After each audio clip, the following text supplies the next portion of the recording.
हमारा आज का पहला प्रश्न है, रक्त वर्षा किस देश में होती है? Option A Chile, option B Brazil, option C Italy एवं ऑप्शन डी कनाडा।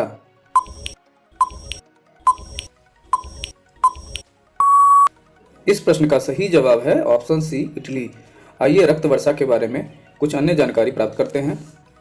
रक्त वर्षा का तात्पर्य कोई खून की वर्षा से नहीं है। दरअसल सहारा रेगिस्तान अर्थात दुनिया का सबसे बड़ा रेगिस्तान जो अफ्रीका महाद्वीप के उत्तरी भाग में स्थित है, उनसे जो हवाएं, जिसे हम सिराको पवन भी कहते हैं, सिराको पवन जब अपने साथ बालू के कणों को लेकर चलती है तो इटली से पहले पड़ने वाले रास्ते में जो सागर हैं उनसे अपना नमी ग्रहण करके जब इटली में वर्षा कराती है तो नमी ग्रहण करने के कारण और बालू का कण साथ में मिक्स होने के कारण यहाँ की बूंदें लाल होती है और इस वर्षा को इटली में रक्त वर्षा भी कहते हैं। इस रक्त वर्षा की चर्चा इटली के महान कवि होमर ने अपनी पुस्तक इलियड में भी किया है। हमारा दूसरा प्रश्न है, तेल एवं जोंक किसकी सहायक नदी है? Option A Indravati, option B Mahanadi, option C Godavari एवं ऑप्शन डी कावेरी।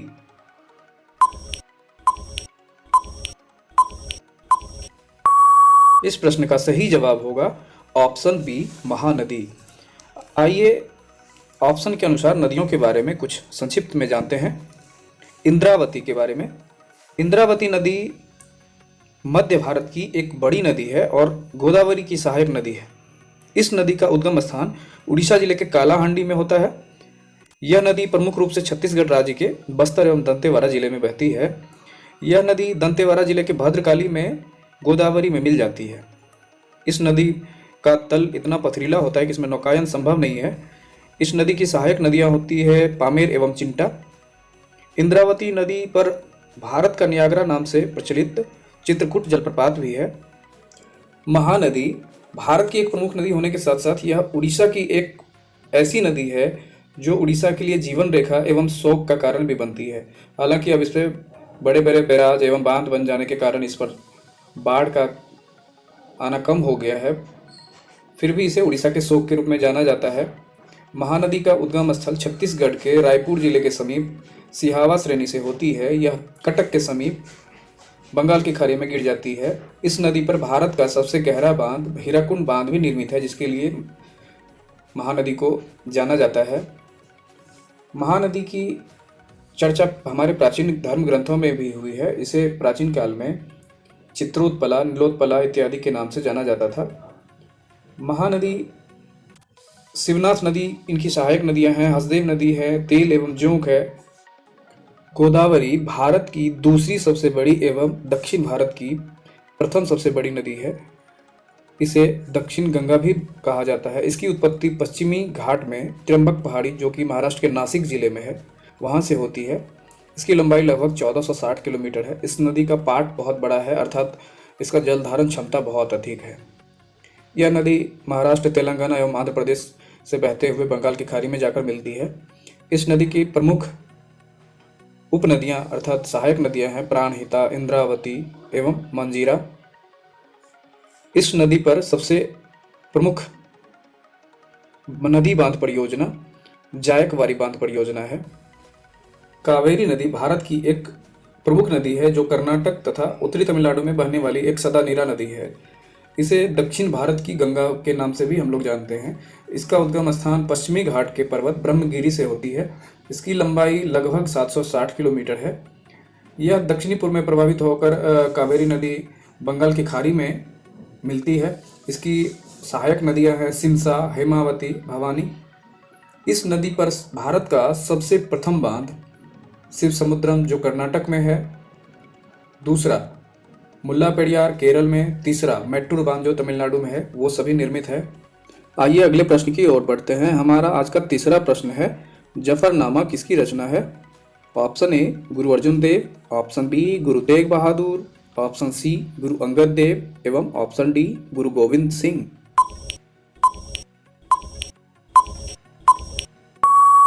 इस प्रश्न का सही जवाब है ऑप्शन डी गुरु गोविंद सिंह।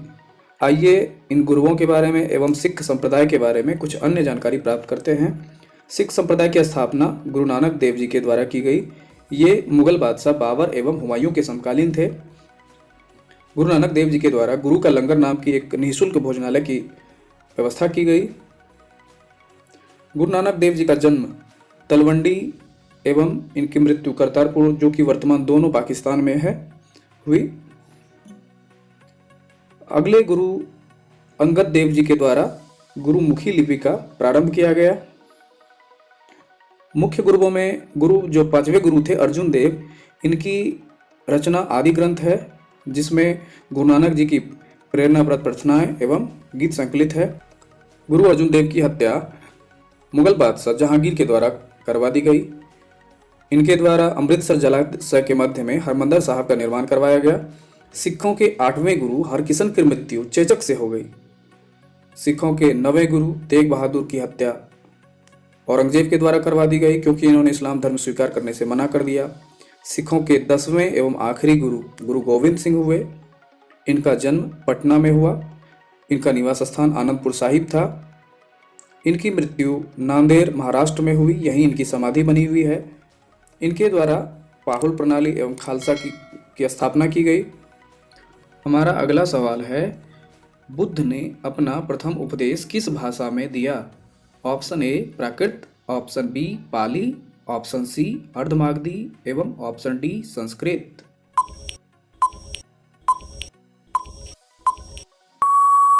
इस प्रश्न का सही जवाब है ऑप्शन बी पाली। गौतम बुद्ध ने अपना प्रथम उपदेश सारनाथ में जनसाधारण की भाषा, जो उस समय प्रयोग की जाती थी, पाली थी, उसी भाषा में दिया।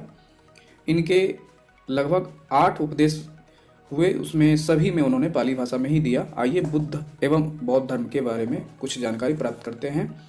गौतम बुद्ध का जन्म 563 ईस्वी पूर्व कपिलवस्तु नेपाल में हुई थी।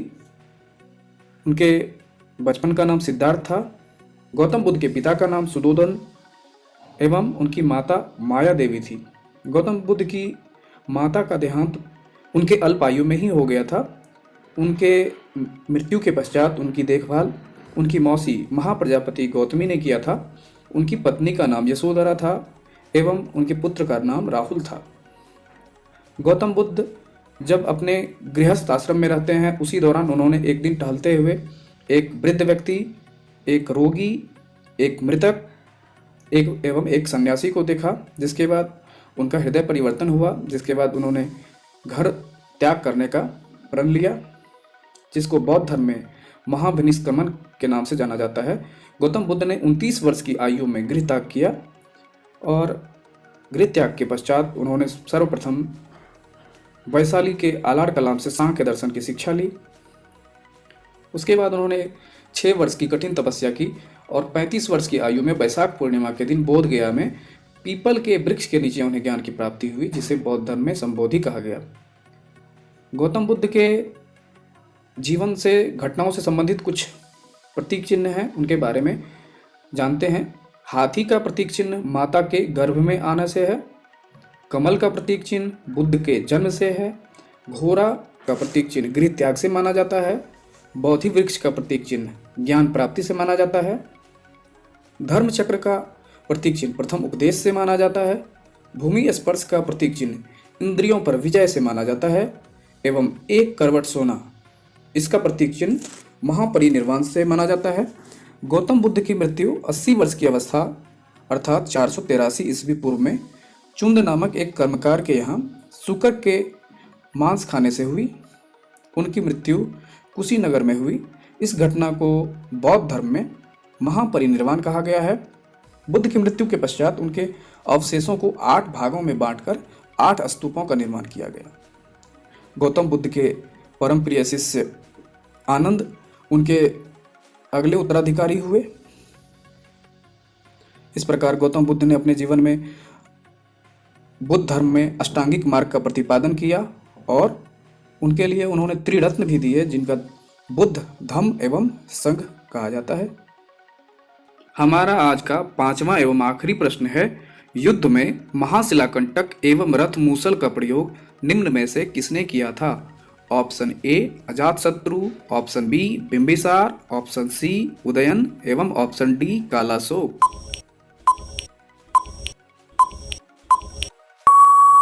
इस प्रश्न का सही जवाब है ऑप्शन ए अजातशत्रु। आइए ऑप्शन के अनुसार इन सम्राट के बारे में कुछ जानकारी प्राप्त करते हैं। अजातशत्रु का संबंध हर्यक वंश से है। हर्यक वंश की स्थापना बिंबिसार के द्वारा 544 से ईस्वी पूर्व में की गई थी और ये 492 ईस्वी पूर्व तक लगभग रहे। इनकी हत्या इन्हीं के पुत्र अजातशत्रु के द्वारा की गई। अजातशत्रु को कुनिक भी कहा जाता है। उसने कौशल एवं वैशाली को पराजित करके मगध में मिलाया। इसी घटना के दौरान उन्होंने महाशिलाकंटक एवं रथमूसल का प्रयोग अपने वफादार मंत्री वत्सकार के कहने अनुसार से किया। अवंती के खतरों के सामने करने के लिए अजातशत्रु ने राजगीर की किलेबंदी भी करवाई। प्रथम बौद्ध संगति अजातशत्रु के कार्यकाल में ही हुई।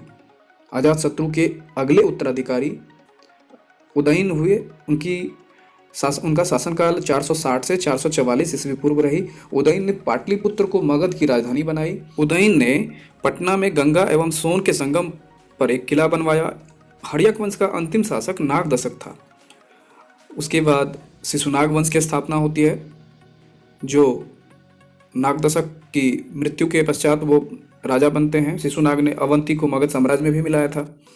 इस वंश के प्रतापी राजा कालाशोक हुए, जिनके काल में द्वितीय बौद्ध संगति हुई थी और शिशुनाग वंश का अंतिम शासक नंदीवर्धन हुआ। ये वीडियो ज़्यादा लंबा ना हो, इसके लिए आज की वीडियो हम यहीं समाप्त करते हैं।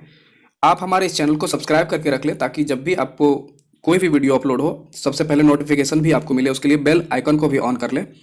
फिर मिलते हैं आपसे अगले वीडियो में, तब तक जय हिंद।